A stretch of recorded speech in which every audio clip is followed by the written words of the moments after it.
Place à présent à une très belle exposition qui s'est ouverte le 7 octobre à Paris. Secret de beauté dans les estampes japonaises. Cela se tient à la Maison de la Culture du Japon. On en parle avec notre invité Philippe Ackermann. Vous avez largement contribué à l'organisation de cette exposition. Des rituels de la beauté à l'époque Edo. Cela couvre quelle période déjà pour qu'on comprenne dans quelle partie de l'histoire du Japon on est? En fait, l'époque Edo va de 1603 à 1868. Elle suit une période de troubles, de guerre civile et de lente unification du Japon. Il y avait vraiment des guerres entre les différents fiefs guerriers.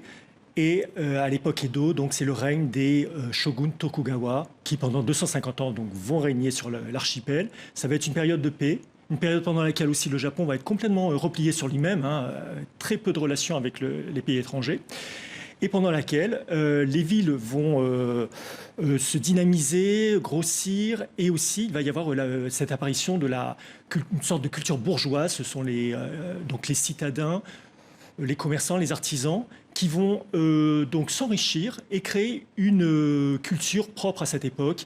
Et c'est ce qui est présenté dans cette exposition. Ce sont justement bien sûr cette culture citadine, mais aussi qui est mise en parallèle avec une culture plus impériale, aristocratique, ou culture des guerriers, donc des shoguns et de ces samouraïs. Et alors vous proposez aux visiteurs de poser un nouveau regard, en quelque sorte, sur les estampes japonaises, qu'on ne les connaît pas forcément. Celle-là, la thématique est inédite, en effet. On entre dans l'intimité, dans le rituel de beauté de la femme japonaise de l'époque. Voilà, c'est bien ça. En fait, dans les estampes, généralement, ce qu'on regarde, c'est de manière globale l'estampe ou la composition, des choses comme ça. Là, on a plus un regard, on va dire, sociologique. On va, regarder des petits détails auxquels on ne prête pas attention. Les sourcils des femmes, la manière dont leurs lèvres sont peintes, les ornements de cheveux.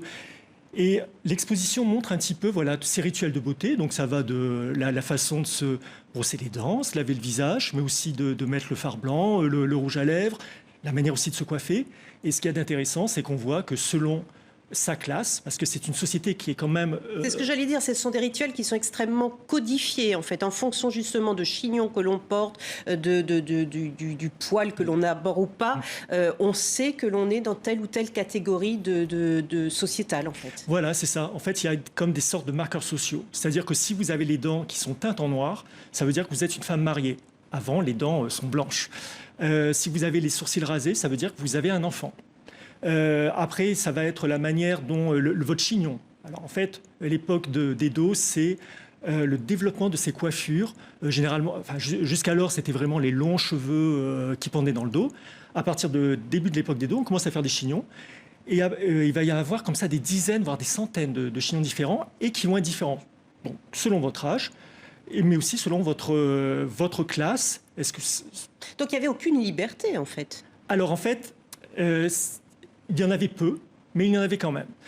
C'est sûr que plus on était haut dans les classes de la société, c'est-à-dire que si on faisait partie de cette aristocratie guerrière ou cette noblesse de la cour de Kyoto, là, la liberté n'existait pratiquement pas. C'est-à-dire qu'on vous imposait un petit peu votre maquillage et votre façon de vous coiffer. Dans ces classes, on va dire cette classe bourgeoise, il y avait des codes. Il y avait des sortes pas de tabous, mais en tout cas, par exemple, les broderies, on n'avait pas les droits de les mettre sur les kimonos à une époque, où il y avait des types d'épingles à cheveux qu'on ne pouvait pas mettre.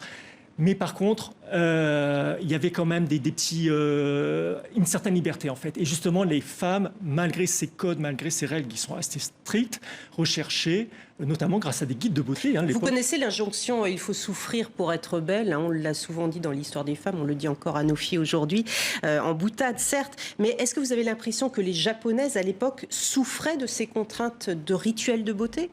Alors, je ne sais pas si elle souffrait, mais en tout cas, c'est sûr que, par exemple, pour se laver les cheveux, ça prenait des heures, parce que c'était des chignons qui étaient maintenus, notamment par beaucoup d'huile capillaire. Donc, pour les nettoyer, c'était... Alors, d'ailleurs, généralement, on les lavait 1 à 2 fois par mois. Tellement c'était compliqué.